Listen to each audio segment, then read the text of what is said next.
रोस और कोस एक ऑडियो सुन रहे थे। दो आदमी बात कर रहे थे। उसमें एक कह रहा था, माता पिता का कर्जा कोई नहीं उतार सकता, मैंने उतारा है। दूसरे ने कहा, कैसे? पहले ने पूछा, जब वो बहुत बुजुर्ग हो गए। दूसरे ने बताया, तो मैंने उनकी खूब सेवा की। बुजुर्ग और बच्चे में कोई फर्क नहीं होता। वो भी चल नहीं सकते, बच्चा भी चल नहीं सकता।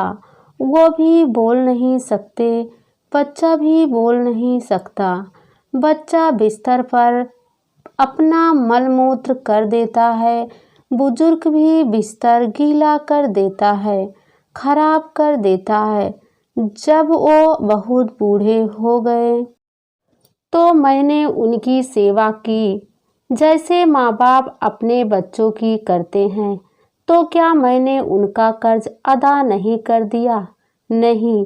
पहले ने कहा, बच्चे चाहे जो मर्जी कर ले, मातृ ऋण और पितृ ऋण कभी नहीं उतार नहीं सकते। क्यों? दूसरे ने पूछा। सच बता, पहले ने पूछा।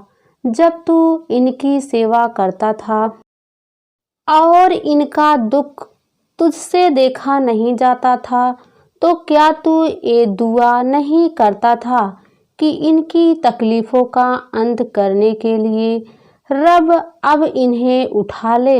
हाँ, दूसरे ने हामी भरी। सोचता तो था, जो मिलने जुलने वाले उन्हें देखने आते थे, वो भी उनकी परेशानियां देखकर यही कहते थे कि अच्छा हो अगर ईश्वर इन्हें अब अपने पास बुला ले। जब तू छोटा था, पहले ने कहा, बीमार हुआ होगा तो तेरे माँ बाप ने भी तेरे लिए दुआ जरूर मांगी होगी, पर तेरे ठीक होने की, ना कि तेरे मौत की। अरे ये छोड़ो, किसी बच्चे को लाइलाज बीमारी हो जाए, डॉक्टर हाथ खड़े कर दे, माँ बाप की जिंदगी भर की कमाई उसे चंगा कराने में खप रही हो, तब भी कोई माँ भगवान से अपने बच्चे की मौत नहीं मांगती। और किसी दूसरे की तो मजाल ही क्या कि किसी माँ के सामने ये कह दे कि इसे खुदा बुला ले।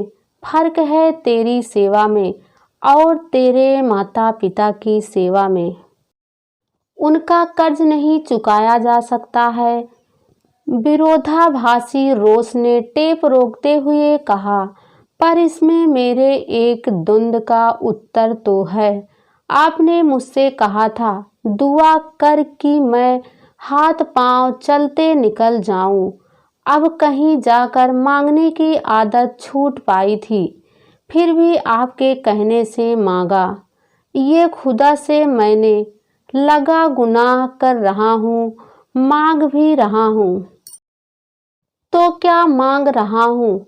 ऐसा नहीं है कि मैं समझता नहीं था कि क्या मांग रहा हूँ और क्यों मांग रहा हूँ, पर चाहे तेज आसान अच्छी मौत भी मांग रहा हूँ, आपके लिए तो भी, जिससे इस दुनिया में सबसे ज़्यादा प्यार किया, उसी की मौत ही तो मांग रहा हूँ।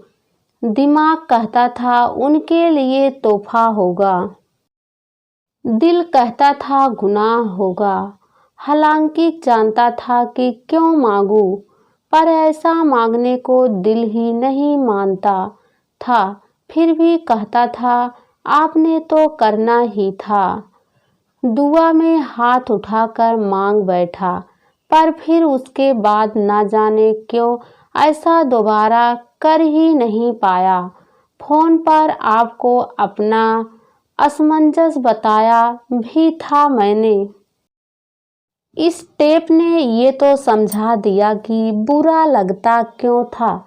प्यार सेवा कर सकता है, मौत नहीं मांग सकता। मौत मांगने के लिए तो प्रेम को करुणा बनना होगा, यानी प्रेम तप कर निखर कर करुणा बनता है। मैं आपसे प्रेम करता हूँ। करुणा बनने के लिए मेरे प्रेम को जिस आग से गुजरना होगा, ओ इम्तिहान मैं खुदा से क्यों मांगू? ऐसा बुरा वक्त आपके लिए मैं क्यों मांगू?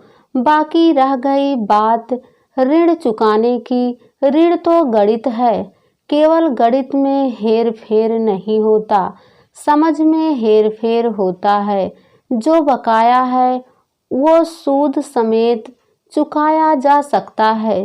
चुकाते चुकाते चुकाए जाने के बाद बकाया चुक जाता है। गणित में 2 और 2 4 ही होते हैं हमेशा, लेकिन जीवन के हिसाब किताब में धांधलेबाजी कपटी मुनीम साहूकार जमींदार करते हैं कि जिनका ऋण कभी चुकता ही नहीं, चाहे जितना चुका लो। पितृ चोर नहीं, भागीरथ ने गंगा धरती पर उतारी, उसके पितृ मुक्त हुए, उसका पितृ ऋण चुका। यताति पुत्र पुरु ने चुकाया अपना ऋण, भीष्म ने चुकाया अपना ऋण, श्रवण कुमार ने चुकाया अपना ऋण।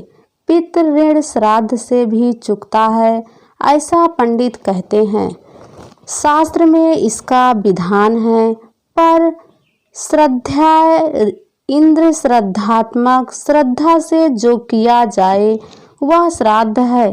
प्रेत और पितराह के निर्मित उनकी आत्मा की तृप्ति के लिए श्रद्धा पूर्वक जो अर्पित किया जाए वह श्राद्ध है।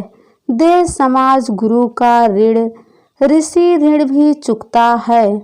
वारेन वफेर चुका रहा है, बिल ग्रेटस चुका रहा है, हर कार सेवक चुका रहा है, देव ऋण भी चुकता है।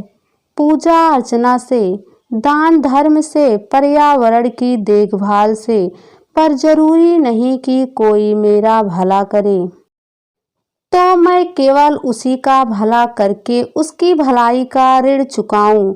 जन्म देने वाले का ऋण होता है, पर हर जनक का भी कोई जनक है। इस उधारी की तो लंबी श्रृंखला है। अपने जन्म का ऋण चुकाना है तो सिर्फ पिता को ही वापिस करके नहीं, दादा को वापिस करके भी चुकता है, परम पिता को वापिस करके भी चुकता है। पर ये सब तर्क उसके लिए जो माने कि ये ऋण है। कोई जरूरी नहीं कि पितृ ऋण हो ही। बलात्कारित प्रसूता पर यह बलात्कार से उत्पन्न शिशु पर कौन सा उपकार करता है जिसका ऋण हो? केवल जन्म देने से ही पितृ ऋण हो जाता है क्या? ऋण लेते देते तो सिर्फ मानव को सुना, पैदा तो पौधे जानवर भी होते हैं, क्या वो भी चुकाते हैं? अपने पितृ ऋण कैसे चुका पाते होंगे? मात्र प्रजनन से ऋण तो लिया जाता है, विरासत में मिलने वाले ऋण तो अब विकसित समाजों ने सब खत्म कर दिए। पर पंडित हैं कि आदमी को डराए जा रहे हैं, बाज ही नहीं आ रहे। इस ऑडियो का वक्ता डरा तो नहीं रहा हमें, पर जाने क्या उलझुलूल अलापे जा रहा है कि ऋण है भी चुकाना भी चाहिए और चुकाए चुके भी ना नहीं। अरे बावले, जीवन के सारे कार्यकलाप आशा पर चलते हैं। जो ऋण चुकाए जाने के बाद भी कभी चुकता ही नहीं होना हो, उसे चुकाने की कोशिश ही कौन करेगा?